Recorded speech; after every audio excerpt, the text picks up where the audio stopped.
Hey everyone, and welcome back. You know how sometimes it feels like you're just attracting the wrong guests to your properties? No, yeah. I know that feeling. It can be super frustrating. Yeah.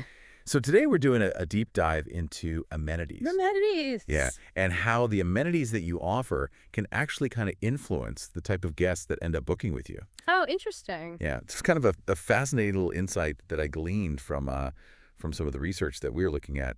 So it's not just about filling rooms, right? Yeah. It's about creating the experience that you actually want to provide. Yeah. So you're being really deliberate with your hospitality. I like that phrase. Deliberate hospitality. Deliberate hospitality. Write that down.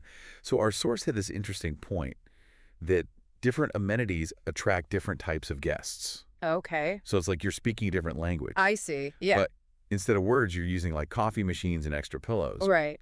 So give me an example. What are some different things that speak to different types of guests?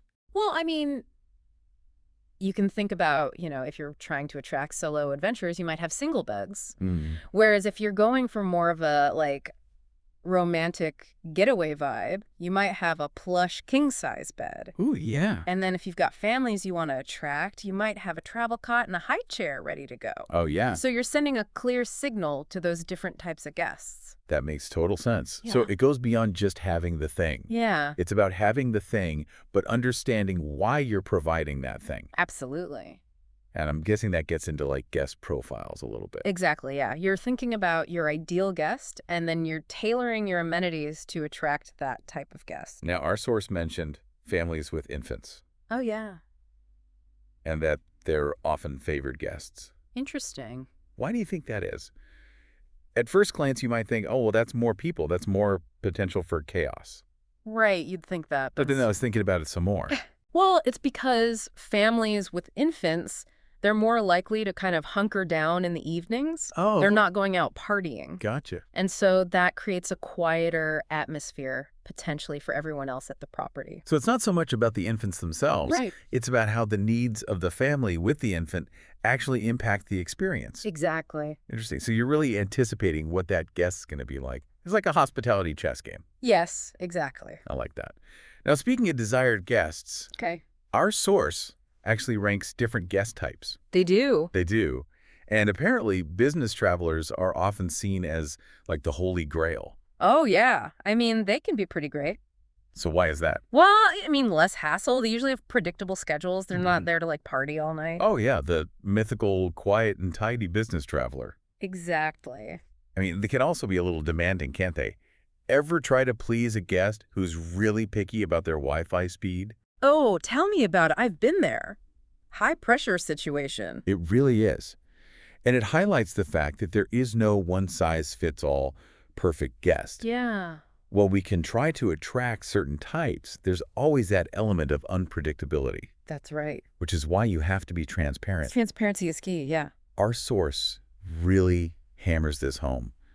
Be upfront about what you're offering, Yes. especially with those infant amenities that we were just talking about. For sure. You might provide a travel cot, but maybe you don't offer blankets for hygiene reasons. Oh, yeah, that's smart. Or your coffee machine uses pods instead of ground coffee. Just little things like that. Whatever it is, spell it out. Be upfront about it, yeah. Clear communication is key. It really is. It helps manage expectations and avoid any surprises or negative reviews. It's so interesting because speaking of details, what are some of the examples of things that people forget to mention in their listings? Oh, there's so many things that people forget to mention. What are some of the top ones? I mean, think about, is there a specific type of crib mattress?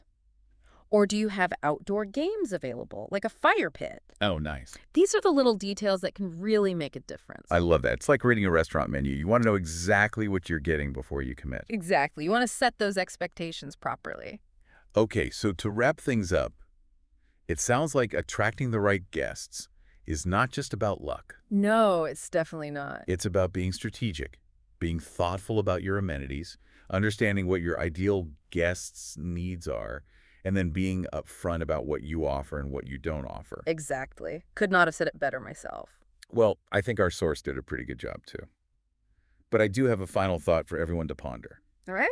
Even with perfect amenities, sometimes it's the unseen things that make the biggest impact. That's so true. Things like your communication style, the overall atmosphere that you're creating, Yeah. These send unspoken messages to your guests. They really do. So I guess the question to leave everyone with is, what message are you sending? What kind of experience do you want to create? That's something to think about. All right. Well, thanks for joining me for this deep dive, and we'll see you next time. Sounds great. Bye. Bye, everyone.